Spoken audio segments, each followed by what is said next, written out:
자, 예수님의 생애를 기록한 복음서가 네 권이 있습니다. 마태복음, 마가복음, 누가복음, 요한복음. 이 중에서 누가복음은 우리가 좀 이해하기 쉽게 예수님의 일생을 전기처럼 쭉 기술하였습니다. 그리고 또 요한복음, 마가복음, 마태복음은 예수님의 그 생애에서 어찌 보면 특별한 주제를 중심으로 그 목적한 바를 기록해서 이렇게 우리에게 전해주고 있습니다. 요한복음에 기록된 것처럼 예수님의 그 하신 모든 일을 기록하려면 이 세상에 둘 수 없다. 그렇게 기록을 하고 있는데 각 복음서는 어찌됐건 그 각각의 목적을 가지고 주님의 생애를 이쪽에서 저쪽에서 다양하게 조명하고 기록을 남겼습니다. 그러니까 예수님의 생애를 우리는 이 사복음서를 통해서 다양한 관점에서 보는 그런 다양함과 풍성함을 누릴 수 있는 것입니다. 이 중에서 특히 마태복음은 예수님의 생애 가운데 어떠한 것을 관심을 두고 기록하였느냐? 그것은 그 마태복음을 듣는 유대인들에게 가르치고 또 그들을 바르게 고치기 위해서 그런 내용들을 골라서 기록한 것이 많습니다. 예수님 당시에 유대인들은 그렇게 생각을 했습니다. 자기네들은 이미 하나님의 백성이다. 그럴 만도 하겠죠. 자기네들이 율법도 있고 성전도 있고 아브라함이라는 믿음의 조상의 핏줄을 이어받았으니까.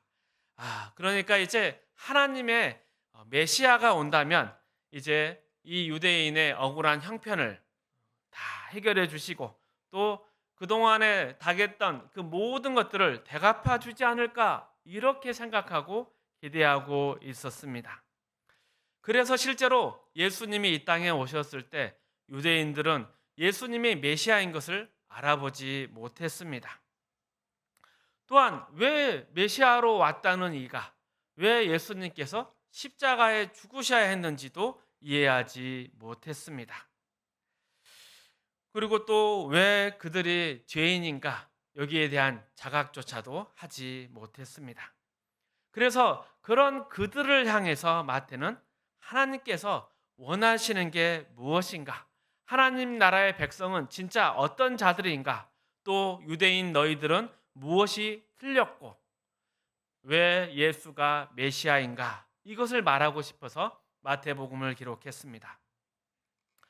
마태복음 1장에서 4장까지는 예수님이 바로 하나님이 예언하시고 준비하신 그 메시아임을 구약의 말씀과 또 하나님의 역사들을 보여주면서 증거하였습니다. 그리고 그 4장 끝에 와서 이제 예수님께서 드디어 메시아로서의 공생애를 시작합니다. 예수님의 첫 번째 말씀이 무엇이냐? 바로 회개하라 천국이 가까웠느니라 입니다. 회개하라 천국이 가까이 왔다. 그러면 우리가 그 다음에 기대하는 말이 무엇이겠습니까? 와, 천국이 왔대. 그러면 천국은 과연 어떤 모습일까? 또 천국은 어떻게 펼쳐질까? 그 비전과 계획들은 무엇일까? 그리고 지금 이 상태를 어떻게 천국으로 바꿀 것인가? 뭔가 정치적인, 군사적인, 또 뭐 경제적인 변화를 일으키는 것인가? 그 힘과 능력은 무엇인가? 이런 말씀을 아마 기대했을 것입니다. 그런데 예수님의 첫 번째 가르침인 산상수훈의 시작은 심령이 가난한 자는 복이 있다. 애통하는 자는 복이 있다. 이렇게 말씀하고 계십니다. 앞에 분위기하고는 또 기대하고는 전혀 어울리지 않는 말씀이라 하겠습니다. 생각해 보십시오. 그 자리에서 예수님을 이렇게 기대하는 마음으로 바라보고 있는 유대인들의 마음. 이제 하나님, 우리의 억울한 것들, 우리의 억울한 것을 다 풀어주지 않을까? 우리를 압제하는 저 로마를 이제 무너뜨리고 옛날에 그 다윗 왕궁의 그 영광과 위대함을 다시 회복시켜 주지 않을까? 와, 저 예수는 과연 메시아 예수는 어떠한 힘과 능력을 가지고 왔을 것인가? 이렇게 기대했을 것인데 그 첫 번째 말씀은 심령이 가난한 자는 복이 있다. 애통하는 자는 복이 있다. 이렇게 시작하시는 것입니다. 그런데 이렇게 기대하는 유대인들에게 마태복음이 진짜 하고 싶은 말은 무엇이었을까요? 하나님 나라의 실현에 필요한, 또 하나님 나라의 시민이라면, 그 백성이라면 가져야 하는 조건은 무엇인가? 그것은 너희가 바라는 그러한 소유나 힘이나 능력이 아니다. 이렇게 시작을 하는 것이죠. 하나님의 나라가 실현되는데 그것은 정치적, 군사적, 경제적 힘으로써 그렇게 하나님의 나라가 임하는 것이 아니라, 이제 하나님의 나라가 와서 그 백성들을 부르는데 어떠한 백성들을 부르는가, 그 조건들에 대한 이야기, 그리고 그들이 어떠한 상태여야 하는가, 이거부터 따지기 시작한다는 것이죠. 유대인이면 당연히 그 나라 백성인 줄 알았더니 아니다. 너네가 바라는 그것이 아니라 너희가 스스로 하나님의 백성인가 자녀인가 생각해 보라는 것이죠. 너희의 마음이, 그 심령이 정말 가난하고 애통하며 또 온유하고 의에 줄이고 목마르고 있는가? 물론 이러한 것들은 윤리나 도덕적인 차원에서도 굉장히 고상한 것들이라 할 수 있습니다. 그러나 여기 팔복에 나타난 이러한 모든 것들은 뭔가 종교심을 지니고 또 윤리와 도덕적으로 이러한 것을 가져야 한다, 그런 개념이나 그런 관념으로서 소개되고 있는 것이 아닙니다. 이 팔복은 모두 예수 그리스도와의 관계에서 나타나는 현상이고, 그것 자체가 뭔가 이루어야 될 목표나 그런 것이 아니라 우리의 삶의 내용이 되어야 된다, 이 이야기를 하고 있는 것입니다. 이러한 현상들, 심령이 가난하고 애통하고 온유하고 의에 줄이고 목마르고 긍휼히 여기고, 이러한 것은 모든 것은 어디에 묶여주는가? 그 결론부터 이야기하면 11절에 있습니다.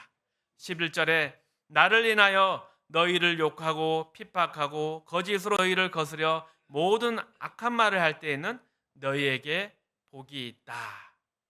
이 말씀을 어찌 보면 제일 먼저 읽고 그 다음 팔복을 읽는 게 순서인지도 모릅니다. 예수를 믿기 때문에 심령이 가난해진 것이고, 그렇게 가난한 마음에 복이 임하고 하나님의 나라가 임하는 것입니다. 그러니까 예수를 믿는 그 관계 자체에서 팔복이 흘러 나오는 것이고, 그 팔복의 상태 자체가 천국이고 하나님의 보상이라는 것이죠. 그래서 심령이 가난하고 애통하고 온유하고 의에 줄이고 목마른 것, 이런 것은 맞아. 예수 믿으면 우리가 이렇게 착하게 살아야 돼, 온유해야 돼, 뭔가 겸손해야 돼, 뭔가 남을 불쌍히 여겨야 돼, 이점은 돼야지 하는 그런 도덕적인 윤리적인 가치, 이런 걸로 인정받는 것이 아니라 예수 때문에 이러한 것이 자연스럽게 열매로 나오고 그 상태가 되는 것을 의미하는 것입니다. 기독교 신앙에 있어서 가장 오해하기 쉽고 우리 성도들이 자주 걸려 넘어지는 문턱이 바로 이런 윤리와 도덕적 가치라고 하겠습니다. 우리들이 가지는 모든 신앙은 특별히 신앙의 활동들, 기도하고 봉사하고 또 성경 보고 전도하고 또 무엇인가 헌신하는 것은 그 자체 도덕적 가치나 뭔가 신앙의 차원에서 뭔가 힘이 발휘되는 것은 아닙니다. 우리에게 행여나 이러한 것들이 있다 한다면 그것은 바로 예수 그리스도와의 관계에서 발생한 내용이고 행동인 것입니다.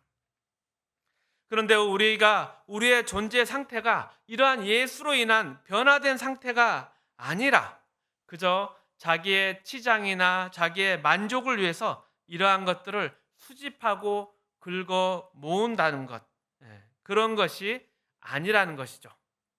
그게 아니라 우리의 존재가 바뀌었기 때문에 우리에게서 자연스럽게 열리는 열매들, 그러니까 우리의 존재가 먼저 바뀌어야 되는 것입니다. 우리의 존재가 바뀐다는 것은 예수 그리스도를 영접하여 예수 그리스도 안에 있는 것이고, 이처럼 예수 그리스도가 우리 안에 있어서 우리의 존재가 이제 내가 주인이 아니라 예수 그리스도가 내 존재의 주인이고 중심이 되는 그러한 변화를 이야기한 것이고, 이러한 존재 변화의 결과로서 우리의 신앙적인 것, 윤리적인 것, 도덕적인 모든 행위가 발생하게 되는 것입니다. 그러니까 이 원인과 결과에 대해서 우리는 잘 생각해 봐야 할 것입니다. 이러한 것을 설명하고 있는 마태복음 7장의 말씀이 있습니다. 우리 마태복음 7장 16절에서 20절까지 말씀 함께 봉독하겠습니다. 그들의 열매로 그들을 알지니 가시나무에서 포도를 이와 같이 좋은 나무마다 아름다운 열매를 맺고 못된 나무가 나쁜 열매를 맺나니 좋은 나무가 나쁜 열매를 맺을 수 없고 못된 나무가 아름다운 열매를 맺을 수 없느니라. 아름다운 열매를 맺지 아니하는 나무마다 찍혀 불에 던져지니라. 이러므로 그들의 열매로 그들을 알리라. 아멘. 이 말씀은 좋은 나무가 되라는 말씀이 아닙니다. 열매는 그 나무의 나무된 상태를 드러내는 필연적인 결과입니다. 감나무에서는 뭐가 열리겠습니까? 감나무가 열립니다. 그러면 배나무에서는 뭐가 열리겠습니까? 배가 열리겠죠. 포도나무에서는 포도나무가 열립니다.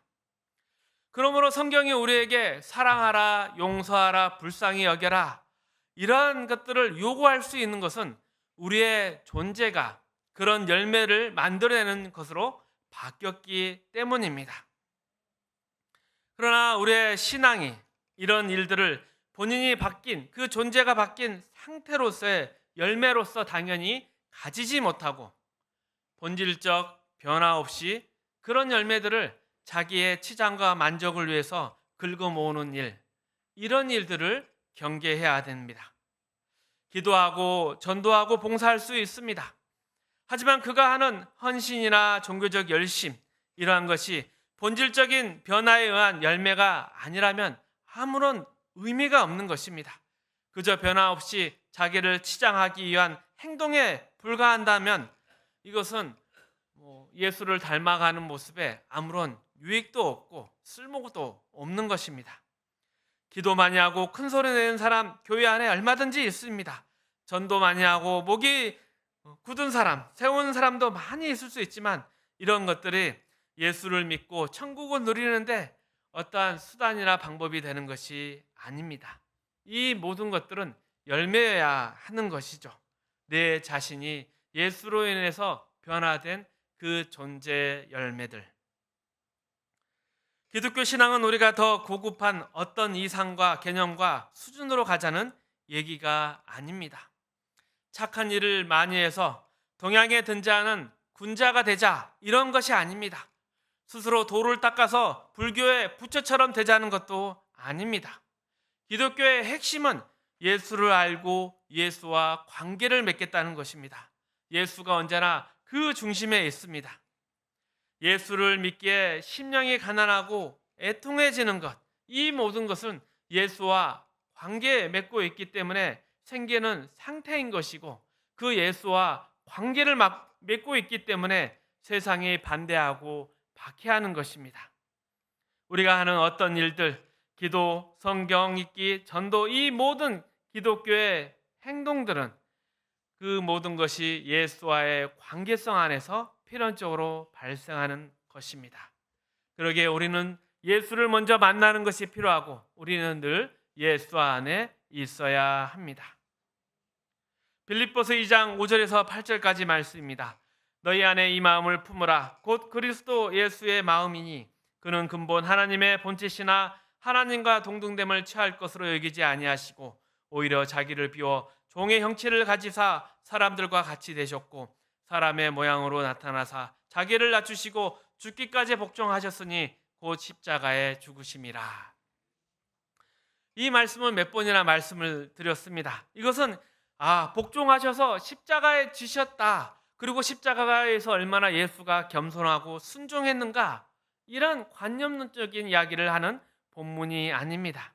이 말씀의 앞뒤의 맥락을 보면 이것이 예수의 겸손이나 우리를 향한 희생에 대한 것이 초점이 아니라는 것을 알 수 있습니다. 이 말씀의 핵심은 성부 하나님의 소원이 성자 예수님의 소원이 된 것입니다. 우리와의 관계의 문제가 아니라 성부 하나님과 성자 예수님 사이의 관계에 초점이 있습니다. 성자 예수님이 기쁨으로 순종하셨다는 것은 바로 성부 하나님의 그 소원이 자신의 것이 되었고, 그 소원이 하나 될 수 있는 그 관계의 일치, 그 관계의 하나됨, 그 서로의 그 사랑과 헌신, 이것이 이 모든 순종을 낳고 있다. 십자가 사건을 낳고 있다. 이것을 강조하는 본문입니다. 그러니까 이것의 순종과 희생의 결과 이런 것에 대한 이야기가 아니라 이 십자가의 죽음, 그리고 그 비하와 그 고통을 기꺼이 감수하는 두 인격 간의 관계, 성부 하나님과 성자 하나님 예수님과의 그 관계성을 설명하고 있는 구절입니다. 그리고 이렇게 하나 되는 관계, 그 관계의 충만함에서 나오는 열매를 빌립보서 2장 1절에서는 이렇게 이야기를 하고 있습니다. 그러므로 그리스도 안에 무슨 권면이나 사랑의 무슨 위로나 성령의 무슨 교제나 긍휼이나 자비가 있거든 마음을 같이하여 같은 사랑을 가지고 뜻을 합하여 한 마음을 품어 아무 일에든지 다툼이나 허영으로 하지 말고 오직 겸손한 마음으로 각각 자기보다 남을 낫게 여기고 각각 자기의 일을 돌볼 뿐더러 각각 다른 사람의 일을 돌보아 나의 기쁨을 충만하게 하라. 나의 기쁨을 충만하게 하라. 예수님의 기쁨을 충만하게 해라. 너와 내가 하나라면 나의 기쁨을 충만하게 해주렴. 너는 나를 사랑하느냐. 여기에서부터 시작해서 다른 사람을 돌보고 착한 일을 하는 것입니다. 너희 안에 이 마음을 품으라. 그리고 한마디로 이것을 우리가 보기에는 착한 일 할 때, 좋은 일 할 때 큰 소리 낼 필요 없다. 옳은 일 할 때 목 세울 필요 없다. 그런 보상이나 그러한 인정을 바랄 것이 아니라 예수, 나 하나만으로 충분하지 않겠니? 이런 말씀을 하는 것이죠. 가만히 보면 세상에서나 또 교회 안에서 예수 그리스도와의 관계된 본질적 변화나 그 근거들이 없으면 항상 자신이 옳을 때 남을 용서하는 일을 안 합니다. 잘 살펴보십시오. 자기가 맞았을 때 양보하는 사람들 없습니다. 맞으면 도리어 자신이 옳고 상대방이 틀렸다는 것을 꼭 증명해야 됩니다. 내가 옳은 것 때문에 상대방이 틀린 것을 밝혀내야 하고, 그리고 그 틀린 것을 밝혀내서 고치는 것이 아니라 상대를 죽이려 합니다. 신앙이 아닌 곳에서 옳고 그름이라는 것은 결국 이러한 윤리와 도덕은 심판의 기준받게 되지 않습니다. 그러나 기독교 안에 이러한 덕목들은 모두 다 예수 그리스도 안에 있는 자들의 성품입니다. 인격입니다. 우리의 옳음은 틀린 것을 고쳐내기 위한 옳음입니다. 그래서 이 옳음은 용서하고 기다리고 희생하는 것으로 나아가는 것입니다. 내가 맞고 너는 틀렸다, 이러한 심판으로 가지 않습니다. 왜냐하면 그 중심에 예수 그리스도가 있기 때문입니다. 우리가 아직 죄인 되었을 때 우리를 위해 이 땅에 오시고 우리를 위해 십자가 지신 예수, 그로 말미암은 열매들이기 때문입니다. 예수를 믿는다는 것은 예수를 닮는 것이고 예수 안에 있는 생명을 소유하는 것이고 예수님의 그 인격과 성품에 동참하는 것입니다. 또한 우리의 기도가 세상의 주문과 다른 이유도 똑같습니다. 세상의 주문은 듣는 대상이 없습니다. 그 주문을 외우면 누가 반응할지 모릅니다.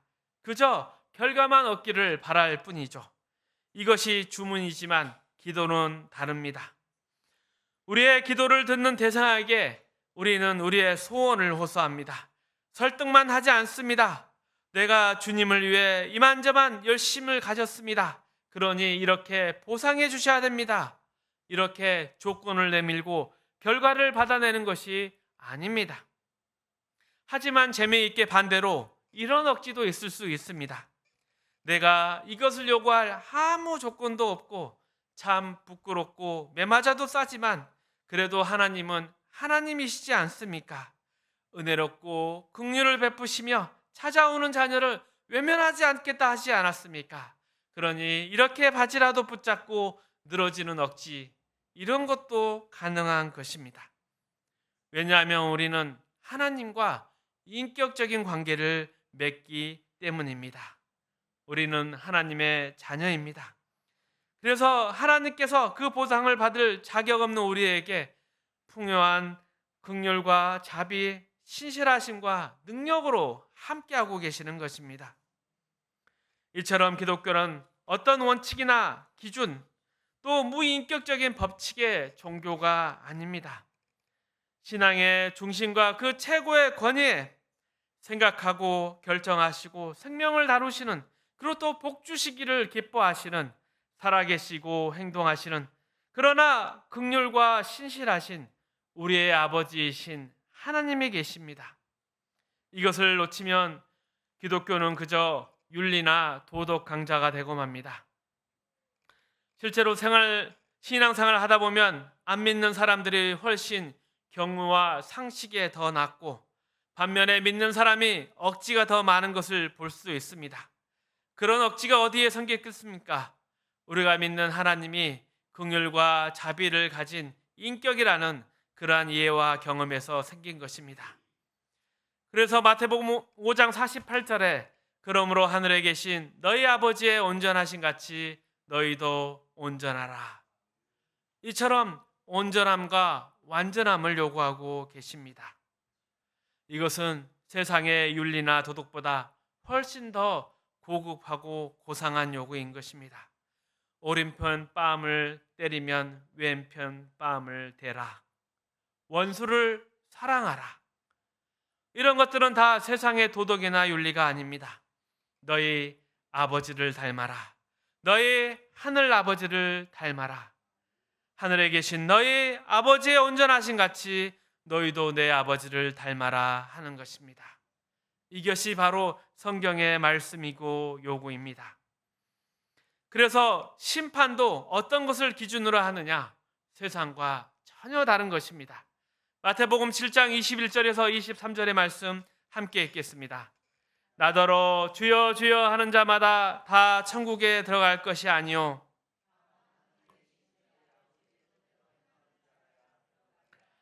그날에 많은 사람이 나더러 이르되 주여 주여 우리가 주의 이름으로 선지자도록 하며 주의 이름으로 귀신을 쫓아내며 주의 이름으로 많은 권능을 행하지 아니하였나이까 하리니 그때 내가 그들에게 밝혀 말하되 내가 너희를 도무지 알지 못하니 불법을 행하는 자들아 내게서 떠나가라 하리라.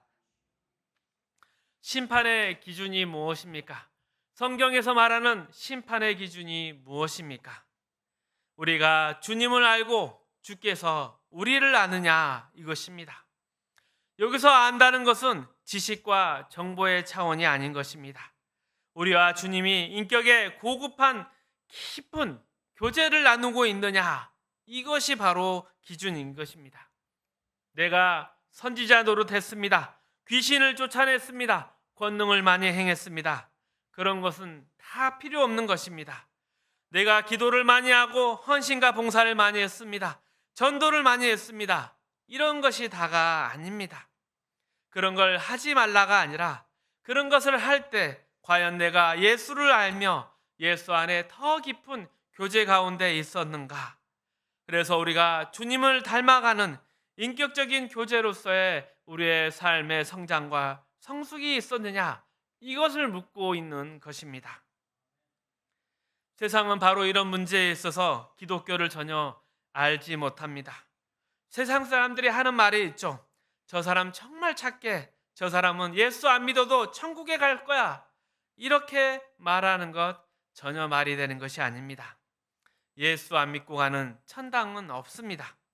천당은 착한 사람들의 집단이 아닙니다. 예수를 아는 자가 가는 곳이 바로 천국입니다.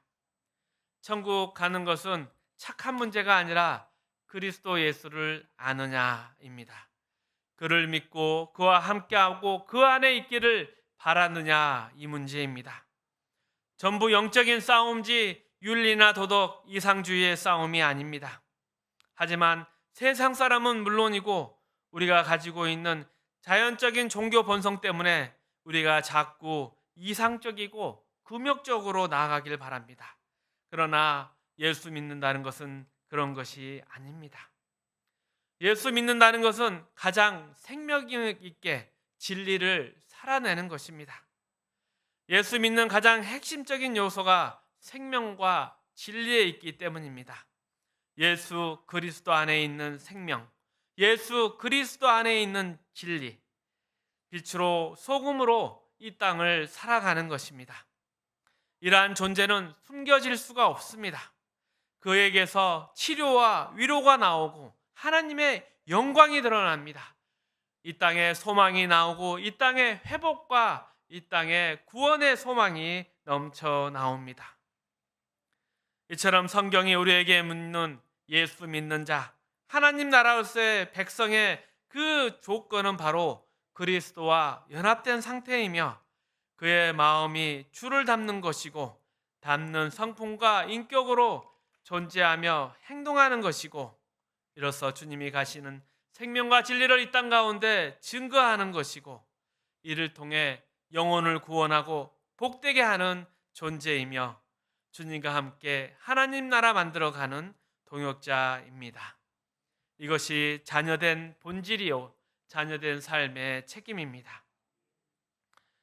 우리가 우리의 삶과 신앙을 점검함에 있어서 그저 늘 미흡해 보이고 미안하게 생각하는 가장 큰 이유가 바로 시간 내서 이러한 종교 행위를 하지 못한다는 것에 있습니다. 성경을 많이 보지 못했습니다. 기도도 많이 못했습니다. 헌금도 많이 못했습니다. 전도도 많이 못했습니다. 하지만 그렇게 시간 내서 종교적인 뭔가 형태로 갈 것이 아니라 우리가 주어진 삶의 현장에서 부딪히는 모든 삶의 정황에서 그리스도와 함께 있고자 하는 노력을 하는 것이 더 낫다고 하겠습니다. 과연 이 상황에서 주님이라면 어떻게 하셨을까? 물론 처음부터 정답이거나 멋진 모습일 수는 없겠죠. 그래서 늘 영적 싸움을 해야 되고 그 싸움이 만만치가 않아서 질 경우가 많기 때문에 우리는 더더욱 기도해야 되는 것입니다. 하나님으로서 자녀로서 살아가기를 더욱 노력하기에 우리의 심령이 가난해지는 것이고 애통해지는 것입니다. 하지만 그 가운데 하나님의 나라에 복이 임한다, 하나님의 나라가 임한다 약속하시고 위로하시고 치유하시는 주님이 함께 하십니다. 앞으로 팔복의 부분들을 더 살펴보겠지만 우리의 신앙행위, 우리의 신앙의 발전은 우리의 삶의 고단함이나 바쁜 것하고는 무관합니다. 다른 사람의 인정이나 보상과도 무관합니다. 근본적으로 우리의 신앙을 어떻게 키우고 채우느냐 하는 것은 우리가 오해했기 때문에 나타나는 일들이 많습니다. 매일매일 우리가 처한 삶의 현장에서 주님을 모시고 하나님의 자녀답게 사는 방법에 대해서 우리는 생각하고 노력해야 되며 시도해야 됩니다. 그렇지 않으면 눈물과 한숨이 없고 그러면 우리의 변화나 우리의 고쳐지는 뭔가는 아무것도 없습니다.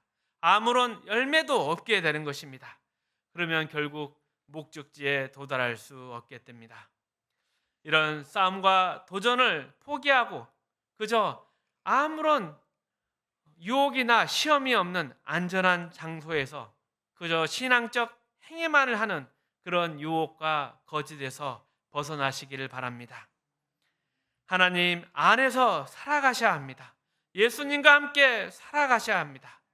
비록 그 길이 심령이 가난해지고 애통해지는 길이라 하더라도 바로 그 길에 복이 있고 그 길에 천국이 있습니다.